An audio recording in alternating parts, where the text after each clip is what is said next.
Hello peoples of the interwebs and welcome to 10 Steps. In this episode I will point out 10 major problems of the gaming industry in How to Ruin the Gaming Industry in 10 Easy Steps. Step 1. Implement always online DRM into single player games. I have no objection to games with always online requirements as long as they are actually multiplayer focused and are not possible to play in single player, such as MMOs. But if the game is possible to play in single player, then this single player mode should be playable offline. For those who think that everybody has a stable internet connection already so this doesn't matter, no we don't. Not all of us live in big cities. Step 2. Implement microtransactions. If I pay for a game, I expect to receive the full experience of the game.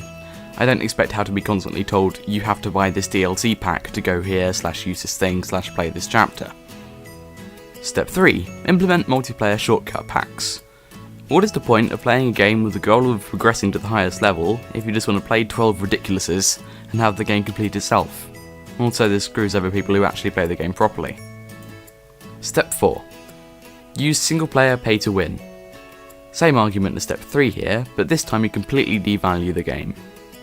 Step 5. Use game review scores. Games come across differently to other people. Having a number determined by someone's own personal preferences being used to decide whether or not to buy the game just doesn't work.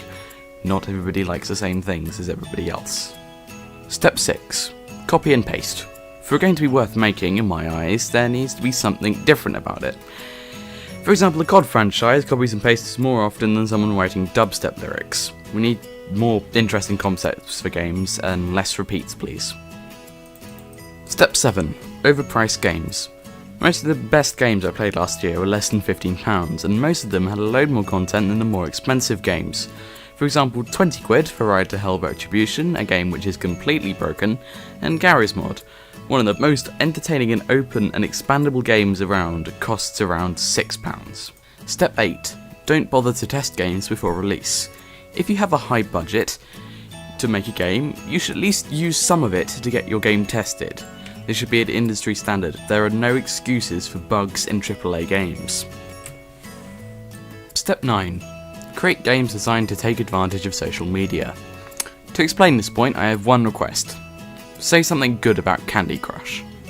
Step 10. Ban users for using mods. Mods are great for extending the lifetime of a game. I mean, look at Half-Life, look at Arma 2, look at Portal 2. These games were released years ago, but they're still in common use today. Games that are good enough to last that long are, by all their definitions, good games. We need more games with mod support, people. So, that was 10 things that are wrong with the gaming industry. I could probably create another 10 out of somewhere. I mean, there's so much nonsense going along. People, please fix this. It's not funny. Right, I will see you all tomorrow. Ta-ra.